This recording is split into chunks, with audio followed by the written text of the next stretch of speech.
Good day. This is Terry Difazio, and you're watching Dial It Up.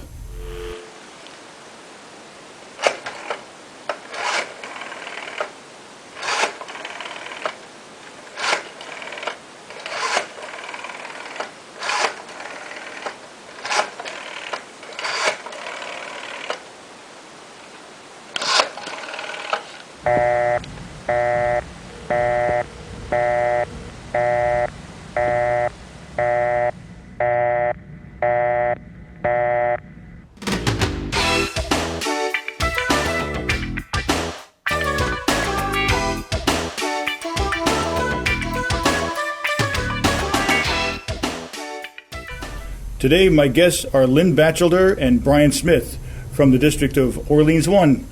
Good to have you guys on. I'm glad you could make it. We had to shuffle some times and this and that to get you here, but it's good to have you here. Thank you very much. Thank you very much for being here. It's a pleasure being here. Can you guys tell me, each of you, what committees do you serve on right now? I serve on institutions and corrections. Okay. In the House, we only have one committee. The senators have two. Yeah, that's what I heard last time. Yeah. Right. So you're on corrections and institutions. We've been getting a lot of that off the VMX lately. A lot of those meetings, yeah. It's in the news, that's for sure. We need a new prison for the women. That women's prison is absolutely horrible. It's bad enough being in prison, but the building itself is so old. Everything is falling down. It's not well heated. It's not well air conditioned. We do our best, but we need a new one, and we've been kicking the can down the road for so long that we finally decided, hey, this is it. We get off the dime and try to figure out what we want to do. Is that called the Dale facility in Chittenden? It's the Chittenden Female Correctional Facility. I think it's the only one we have. I think it was called the Dale I believe so. facility or something way back. I believe so. When I worked at the Northern State, I think that's what it was called, but at any rate. And how about you, Brian? What committees are you on? I am serving on the House Transportation Committee. We concentrate primarily on transportation bills, of course. And infrastructure is part of the bigger bill. It's been this is my first year on transportation. I was in healthcare last year, and I thoroughly enjoyed working with my committee members. It's a pleasure working on House transportation. So. Okay, this also would be like roads, bridges, things like that? Roads, bridges, boats, bicycles, sidewalks, you name it. Anything to do with transportation, that's what the House transportation is doing. Well, that's good. I know that they've started finally doing some construction on that bridge off 91 here. Yes, they have. I thought that was going to cave in. I really did. It didn't look very sturdy. No. We have a lot of this federal money coming in this year, so I expect to see a lot of infrastructure improvements, and I think it's a lot of money going into it, so we should be happy with the results, I believe. That's good. I was going to ask you what your committees are focused on, but you've both sort of touched on it. If you'd like to elaborate some more, please do. Well, on mine, we're also trying to figure out how we're going to get back to the State House with this COVID and having to space one another for a period of time. But if the emergency is in July, if the emergency is taken down from the governor, then we'll have a little more leeway. But we need a new HVAC system in the State House. And that's the heating and the airflow and the whole 9 yards. I mean, this is a museum. I mean, this State House is a museum. And you can't take down walls. People have said, well, take down this wall and build up here. The only place we can build up, they were smart enough when they built the new cafeteria, they made it so if we wanted to put another level, it was already ready for that, if that's what people decide to do. But Buildings and General Services, which is BGS, they're looking into everything that we can possibly do. We've had a committee, let's see, I can't remember the name of them, but they gave us a space assessment as to how many people should be in each room. In my committee, we have a very small committee room. We have 11 members. We have the public that come in and listen. We have TV cameras and reporters and people who are testifying. So it's going to make it very, very crowded. And so we're trying to figure out what else we can do and where we can go. There are other buildings in the complex, in the State House complex, that we possibly could use, but we're looking into all of them and to see which way. So we all want to get back, very much get back into the State House and be back together, because Zooming is not good. It's definitely not good for legislating. It's not good for morale. There's a whole pile of things where it's just not a good thing to do. Do you feel the way I do, sort of, about this? And that is, we are becoming less human. We're getting more distant. There seems to be less interaction, less human interaction in these Zoom meetings. Zoom has done. Yeah. Well, while I will admit, and in some cases Zoom meetings is good, like if you've got people from long distances Right. you need to get in contact with, it just seems to me that we're just becoming more distant.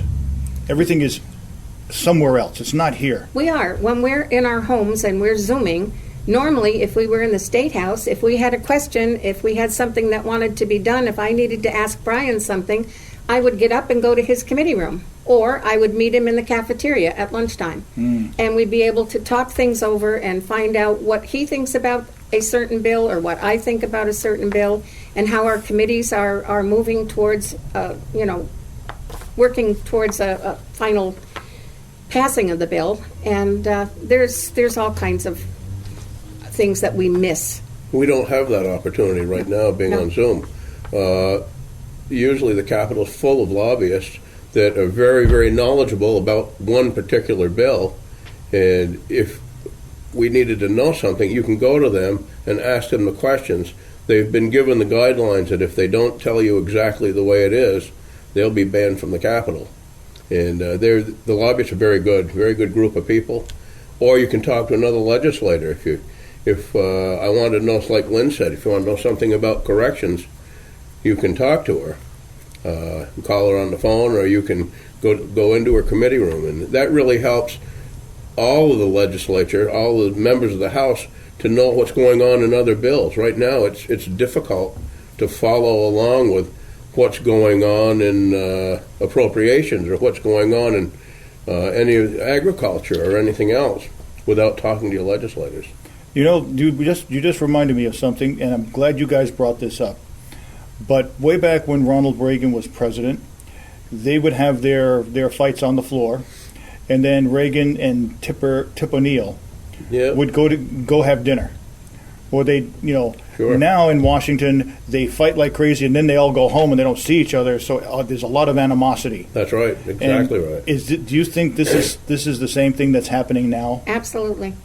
We used to be able to, if we stayed late for a particular reason and we were on the House floor, most of us would go over to the Capitol Plaza and have dinner together. Mm-hmm. We talked together, we interacted together, and the same thing with the cafeteria. We'd go into the cafeteria and we'd sit down and we'd squabble over whatever it was that we were trying to do and come to a good conclusion. But we talked to one another. Whereas now we are just as divided. It's like we're all in cubby holes. And like I told you, it was like being on Hollywood Squares. Yeah. That's it. Yep. And even they were closer to each other. Yes, they were. Key issues, you can usually see that it's usually, if there's a roll call vote on key issues, they're all party line votes. 90% of the time, Lynn, Right. probably. We don't get the opportunity to discuss what the other party is thinking a lot of the time, or vice versa, as far as that goes. Either way, party line votes has been pretty much what it's been, but if you have a chance, if we're in our seats, have a chance to have more debate on the floor, and sometimes that changes some ideas of the way they want to vote on something. So, well, it pays to be right there in the Capitol building. Yeah, I would tend to agree with you there. Like I said, Zoom meetings have their place, but During a blizzard would be wonderful. yeah, or So we don't have to drive all the way to Montpelier from here. yeah, or some sort of other natural disaster. I Right. understand that. Yeah, go We ahead. had Brian. started off when this coronavirus hit.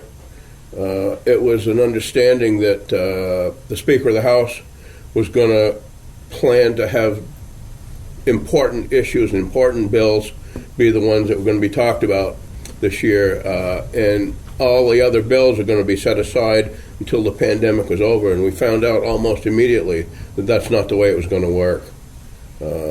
I don't think we were told the truth when that comes down to that. No, we've been passing bills that have nothing to do with COVID, and we were supposed to be there on Zoom because of the COVID pandemic. You were lied to. Wow. Imagine that. Imagine that. Or misexplained is Yeah. As the one phrase that I've heard, and I absolutely hate it, and I have to control the fist of death when I hear it, is, "I misspoke." No, you didn't. You flat out lied. Lied. Yeah. So I don't know who this is anymore. I remember the last Speaker of the House, or one of the last ones. But who is the current Speaker of the House? Jill Kerwinski. Jill Kerwinski. What district is she from? Burlington, Oh, of okay. course. Yeah. And she was the president of Planned Parenthood and in the Human Services Committee when that wasn't considered a problem, whereas most of the Republicans are put on committees that have nothing to do with what they do for a living. I was lucky. I got on corrections, and I worked for Northern State Correctional Facility for over 10 years. And I thoroughly enjoyed that. I was also on Human Services, and they also had me on Education. And I got so frustrated with Education because we didn't seem to be accomplishing much of anything. This year, the Education Committee is doing a lot more, which is a good thing. We've touched on this already, but you guys both are very opposed to the Zoom meetings. And is there any talk about when that's going to end and when you're actually going to go back? Well, I guess there's going to be a veto session in June, and that'll be on Zoom if there is a veto session. In October, we should be able to be back in our seats. So we're hoping that if we have a session in October, and God forbid I get a moose permit and it's during moose season, but I know what'll come because there'll be a challenge there. Well, I suppose in way back in the colonial days, they brought their rifles to the Capitol. Absolutely. I wouldn't be surprised. Absolutely. In January, we'll probably be back in our seats. We're certainly hoping so. Yeah, hoping for And that. I hope that right now they're doing the legislative breakfast by Zoom, and Todd is nice enough to do that. Right. I'm hoping that they start doing that live again. I do too. However- There's certainly Absolutely. enough room Yeah. in the east side where we normally hold it that we could all sit comfortably in there. I'd like to see more people show up at these breakfasts Right. too. We have the same 20 people maybe, Right. and it would be great if we could fill that room up with 50 or 75 people for breakfast. If there's one thing, and I think this is only one thing that I can find positive that came out of this COVID virus thing, is that when we did those legislative breakfasts, there were a lot of sick people that went to them. If you listen to the tapes that I have made with you guys, everybody there, Right? somebody is coughing every 2 or 3 minutes. Really? And I wish people would, if they're sick, stay home. home. Yeah. Because because after the last time I did your meeting, I had to do another meeting that night for the city council. I came down with a very bad sinus infection 4 days later. Oh, dear. Very bad, and this was just before COVID. So I just hope that if you go to these meetings, I love these live meetings, but if you're sick, stay home. Yeah. Don't. But just one don't person, come. one person told me, I won't mention his name. I said, "You're so sick. Why don't you stay home?" He said, "If I do, I'll lose my job." Oh dear. Oh yeah. Oh, that's not good. And that's a fact, and I hope that all changes, and I hope you guys can work to change that. Well, I would certainly hope so. What have you been hearing from your constituents? I imagine you've been hearing a lot. Everything you can think of, right, from soup to nuts. Okay, please tell. I want to hear this because Mark Higley told me he's been called every name in the book. Well, nobody's called me names. Thank you very much. But the one thing about being home for Zoom is that people call you while you're on Zoom. And I've gotten to the point where I'll see the phone, I'll pick it up and say, "I'm sorry, I'm working, I'm on Zoom, and I can't talk now." It's just, and then I hang up on them. Because we're on Zoom all the time. We start at 8 o'clock in the morning, and sometimes we're there till after 5 o'clock in the afternoon. Yeah, that's a bit much, And I it's think. too much, and we get headaches from the blue lights and what have you from the computers, Yep. and sitting in one spot, I think is worse than smoking. You know, we just, Yeah, it's too sedentary. You're too sedentary. You don't get a chance to get up. Some days we don't even have a lunch break. So it's difficult. I'm hearing a lot from state employees and teachers on their pensions. The pensions. Yes. That's a big deal in the state right now, and I haven't been following it much because it's not part of my committee. I wish I was more up on what was going on with the pension, but it doesn't sound like anything is successfully working. They have created committees to study it. Okay. And that's a whole other topic. Yeah. I We have will too many move into committees. that. Right now, I mentioned this morning, we've got around 1,000 bills. And if we didn't have 1,000 bills, I'm betting that 3/4 of them are frivolous and that have no need to be brought forth. But each committee could probably work on the important issues and set these other bills that we shouldn't be worried about this year aside, but they're not doing that. And this pension plan needs to be more thoroughly addressed, and something needs to be done. And I don't believe that it's any fault of a school teacher or a state employee. It's not. In the situation that we're in. This whole thing started back when Governor Dean, he decided, I looked this part up. Good. He decided that we could use that money that we were supposed to pay off and part of the pensions, both teachers and state employees. He was going to use it for something else, and they'd catch up later. Well, they never caught up later, and we still we're getting deeper and deeper and deeper in debt. And I've heard a lot from my constituents and the people working at the correctional facility saying, please, I worked 20 years and I would really like my pension, and please don't cut it. And, you know, one person can't change anything, but we certainly can get mad and say, hey, this isn't right. So we're trying to stop. We have a tendency to kick the can down the road. Oh, somebody else, next biennium will take care of it. Isn't that funny? You guys have this board with a whole bunch of stickers of issues. In New Hampshire, they have the same thing, but they have to bring every one of them up. Ooh. New Hampshire has, like, you know, you're not going to go kicking this down. They have to deal with every one of them. Brian's favorite bill is on the wall in the education committee. Yes, it is. And we will touch on that whenever you want. Okay. That's good. Tell me something. How do you guys feel about the seemingly unlimited state mandates that have come down the pipe? Not good. I don't feel good at all. Okay? You mean because of the virus, the coronavirus? Yes, and it just seems that it's divided the state. As a matter of fact, Stamford, Vermont, the little town of Stamford, Vermont, has told the governor, we're not going to abide by your mandates. By our town charter, we don't have to abide by your mandates. If it's a law, we have to abide by it. If it's a mandate, we don't. No, So true. they're not going along with the mandates. But I wanted, I don't know both of you, your opinion of why all these mandates. We have to wear a mask. You have to do this. You have to do this. I think they just want us under their thumb. I really do. Mm-hmm. I think the government is trying to take control. And actually, the government's telling the governors what to do, and that shouldn't be right. I mean, we're supposed to be able to govern ourselves. This is for the people, you know, we the people and for the people, and we shouldn't have to be told what to do or how to do it. And I think people are getting very annoyed at the whole situation. How about Brian? How about you? I think, well, when this whole COVID-19 pandemic became a real reality, I think masks were important.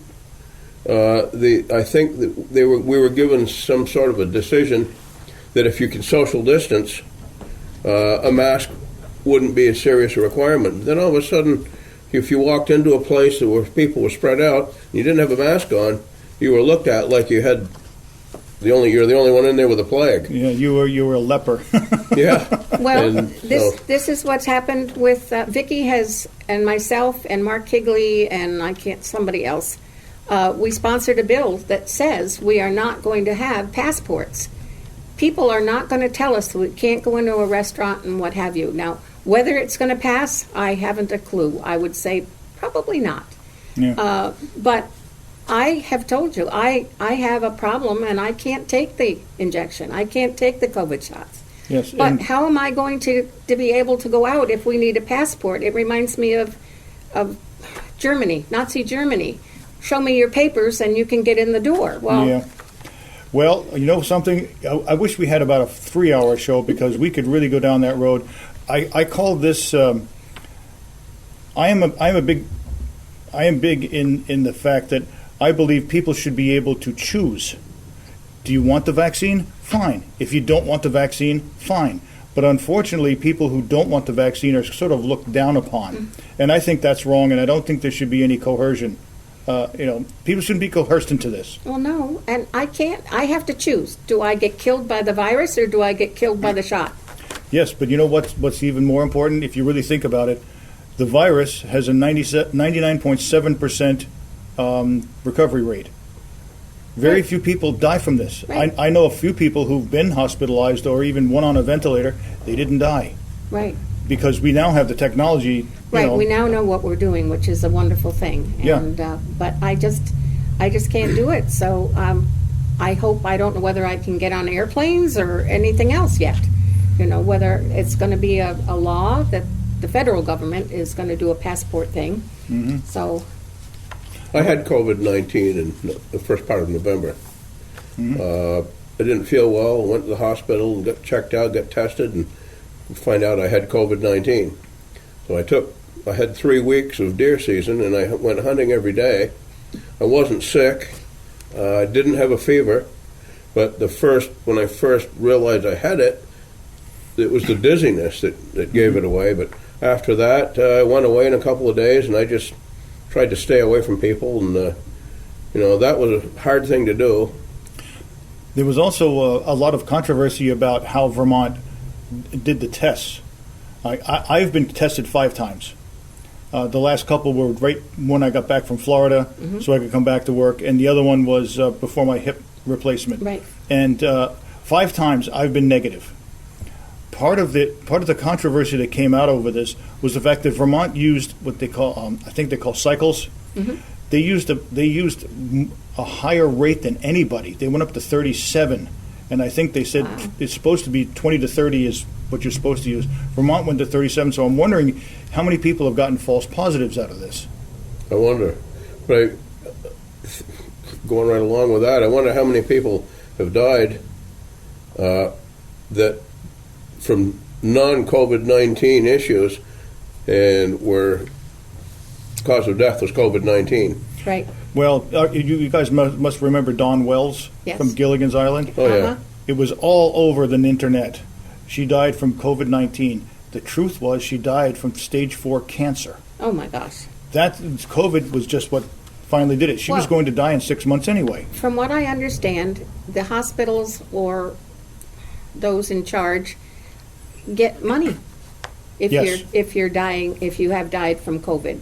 So I think they're just tabling everything as COVID. If you die, that must have been COVID. And I wonder how many are just the flu. Just that's The well, normal you case? haven't heard a thing about the flu. No, nobody has the flu No, anymore. no one dies from the flu anymore. No. No. So And anyways, on my test, they said I was negative for COVID-19 and COVID-2. I hadn't heard COVID too. So. Yeah, that's what's that, SARS? Oh yeah. Yeah, Yeah, SARS. well, it's getting behind us now. We've gotten through most of it. I disagreed with the governor on a number of times that he had a mandate, but you know what? Overall, Phil Scott has done a pretty darn good job with this, and Dr. Levine as well. I didn't put a lot of confidence in the whole the way they started going about mandating things, but Vermont had the lowest rate of COVID-19, and I think there were 3 cases in Vermont yesterday, or 9 cases, Yeah, something very low, very very small. low. So I would compliment the governor and his team for what they did overall. Do you guys feel that there's any sort of tension going on between legislators in Montpelier at this present time? Well, since we're not in Montpelier, we really don't know. There's always tension between parties. And unfortunately, we don't have enough Republicans, which, as most people know that's what I am, and I believe Brian is the same. Most of the Northeast Kingdom is Republican, and that's how come we lost our. Never mind, I won't go there. No, it's right now it's divided by party. Period. Just like in Washington. Yep, exactly. We're just Washington on a smaller scale. Can give you a good idea of what Lynn is talking about. A few years ago, a representative, part of the minority party, introduced a bill, a bottle ban, or a bottle deposit. It didn't go anywhere, it didn't fly, it didn't even get out of committee, I don't believe. And it's going to this year, because the bill's been written up by someone from the majority party, and it appears that that's going to fly. Right? I don't know. I wish we could just not have parties. I wish we were just people and looked at and talked to as just individuals that are worried about our state and worried about our constituents, and just could go ahead and not have a problem with, oh, you're Democrat or you're Republican or you're an independent. And but that's not going to happen in anybody's lifetime, at least not mine. No. You know, things have changed a lot. My dad was in the House and the Senate for 20 or 25 years, a long time. And 25 or 30, 40 years ago, 50 years ago, the Dems and the Republicans were this close together. Now we're this close together. And, you know, I've heard a lot of stories from my dad talking about different things, how they used to settle things. That, like Lynn said, you go to the Capitol Plaza and sit down, have dinner and a few drinks, and you got everything ironed out. Mm-hmm. And that worked really well, but the parties were more aligned 30 years ago than they are today. Yeah, that is too bad, because essentially the two-party system has failed the people. Yes. And then that's unfortunate. What last words would you like to tell your constituents out there? And please, I'd like to know how, what you want to convey to them. I would like to see us get back into the State House where we can do our work on a more level base, and we're working for our constituents. We're working for our state. We've raised so many taxes. So many people are being taxed out. They're talking about taxing your haircuts and you're somebody who mows your lawn, and they come up with some of the darndest things. And I would like to see the taxes lowered. I would like to see us not tax Social Security. That's double taxation as far as I'm concerned. You were taxed on it the whole time you were putting into Social Security, and you shouldn't be taxed as you're taking it out. So there's a number of things, but I would mostly like to get back into the State House where we actually could talk to one another and possibly get things settled on a better basis. You bring up a good point, Lynn, and I remember when you started getting taxed, when that came out, and unemployment both started being taxed under Ronald Reagan. Because I was unemployed quite a bit when Reagan was president, and that's when they started taxing unemployment and Social Security. And I agree with you. You've paid the tax once. Yes. You have to pay the tax to pay in. Yeah. Right? Absolutely. Yep, that's right. How about you, Brian? Well, what do you want to convey to your constituents? When I ran 5 years ago, I was disappointed the way property taxes were happening, what was going on with property taxes of the state, and education funding. And in 5 years, I haven't seen anything change. And it's frustrating, because I know these committees are working as hard as they can, but something is not working. Property taxes are still extremely high. We're one of the highest tax states. I think we're number 3 on the highest tax list in the country. Education funding is out of control. And I'm nowhere near in favor of a tax, because I'd be cutting off my nose to spite my face. But the only way out of this is, it's been suggested by someone that's not in politics anymore, that an income tax of 2 or 3% in lieu of property taxes, the state side of the property tax, would bail out taxes on buildings, and no one's willing to try it. It's almost like it's too easy an approach. And those two issues were the reason I ran, and I'm just disappointed that nothing has come of it.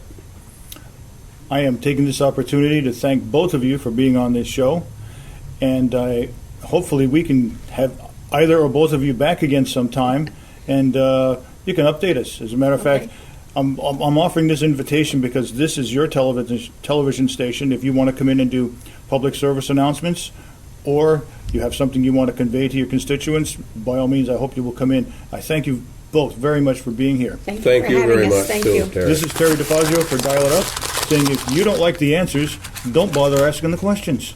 See you later.